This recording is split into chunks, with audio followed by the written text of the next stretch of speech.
వారికి నా వంతు నేను సహాయపడాలని దైవ సేవకుడు నీళ్ళలోకి వెళ్ళి మరి తనకి కలిగిన దాంట్లో వారికి కడుపార 3 పూట్ల అందించలేకపోయినా ఒక్క పూట అయినా కానీ వారి ప్రాణములను తృప్తిపరిచాడా లేదా? ఈరోజు విజయవాడ ప్రాంతంలో ఉన్నవాళ్ళు సాక్ష్యం ఇస్తారు. కానీ ఈ శునకం ఎక్కడికి పోయింది? ఈ శునకము అప్పుడు ఎక్కడికి పోయింది? ఎక్కడో బొజ్జోను ఉంటుంది, ఎక్కడో దాగి ఉండవచ్చు. ఎందుకు? అక్కడికి వెళితే మురిగితే మరి అక్కడ ఖర్చు పెట్టాలి. దీని వృత్తి ఏంటి? నిందా ప్రచారము చేసి ఆ నిందా ప్రచారము చేసిన ఆ యొక్క లాభం ద్వారాగా ఇది లేటెస్ట్గా అడుక్కుంటుందని చెప్పా కదా. ఇది దీని వ్యూహం. ఈ కరుణాకర సుగుణ శునకం చేస్తున్న పని.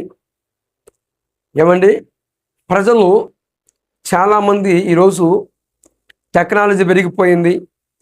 సభ్యత సంస్కారం కలిగిన వ్యక్తులందరూ కూడా ఈరోజు చాలా వరకు నిజరక్షకుడును నిజదేవుణ్ణి గుర్తిస్తున్నారు.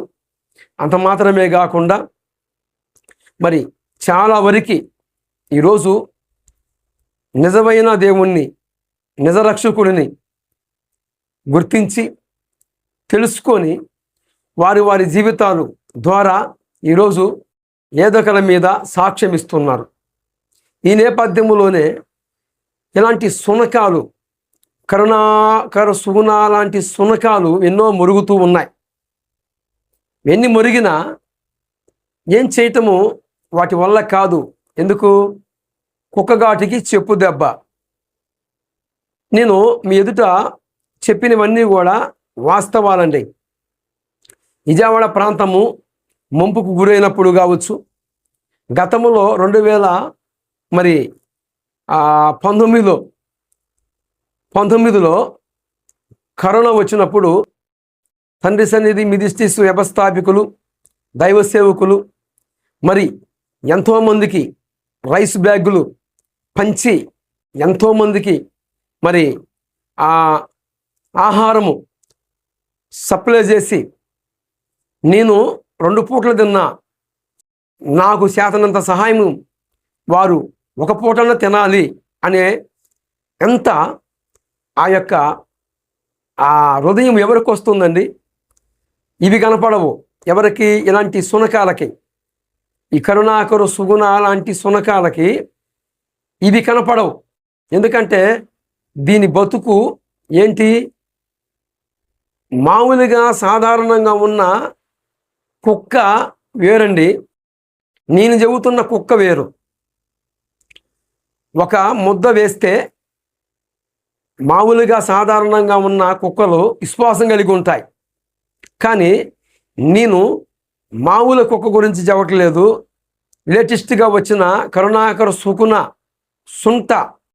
శునకం గురించి చెబుతున్నా. 5 ఏళ్లతో అన్నం తినేటప్పుడు ఆఖరికి ఈ శునకము షాలేమురాజు అన్న పేరు పెట్టుకొని కూడా యూట్యూబ్లో కడుపుకి అన్నం తింటున్నాడు. ఏమండి, అలా కాకుండా షాలేమన్న పేరు చెప్పకుండా ఈ కుక్కని ఒక మెసేజ్ పెట్టమనండి. లేదు. ఎందుకు? ఎవరు చూడరు. ఎందుకంటే ఈ కుక్క బతుకు, ఈ కరుణాకర సుగుణ శునకం బ్రతుకు హైందవ సహోదరులందరికీ తెలిసిపోయింది. ఇది విశ్వాసం కలిగిన కుక్క కాదు. కుక్కలు వేరు. సాధారణమైన కుక్క గురించి మాట్లాడతలేదు కానీ 2 కాళ్ళుండి, 1 నోరుండి, 2 చెవులుండి, 1 నేలకు కలిగిన కుక్క ఒకటి ఉంది. అదే కరుణాకర సుగుణ శునకం. ఈ కుక్క గురించి ప్రపంచంలో ఉన్న ప్రజలందరికీ, ముఖ్యంగా హైందవ సహోదరులందరికీ అర్థమైంది. 5 ఏళ్లతో షాలేమన్న పేరు చెప్పుకొని అన్నం తింటున్నాడు. అన్నం తింటుంది కుక్క. మామూలు కుక్క అయితే ఒక ముద్ద తింటే ఆ ముద్ద పెట్టిన వాడిని అది చనిపోయే వరకు మర్చిపోదు. అది మామూలు కుక్క స్వభావం. ఈ కుక్క ఉంది చూశారు, ఈ కరుణాకరు సుగుణ సునకం, ఈ కుక్క ఉంది చూశారు, ఇది శాలేమన్న పేరు చెప్పుకొనే బతుకుతుంది. కాకపోతే ఇది విడిగా ఇది మాట్లాడితే ఈ కుక్క యూట్యూబ్లో యూజు రావు. ఎందుకు రావు? ఈ కుక్క బతుకు ఐదవ సహోదరులతో పాటు ఆయా ప్రాంతాల్లో ఉన్న వారందరూ కూడా పసిగట్టారు. ఇది విశ్వాసము లేని కుక్క గనుక అది దీనికి అర్థమైంది. దీనికి అర్థమయ్యి నీతిమంతులు ఎవరున్నారు అని చూసుకుంటుంది. తర్వాత ఇక మరగటం మొదలుపెట్టిద్ది.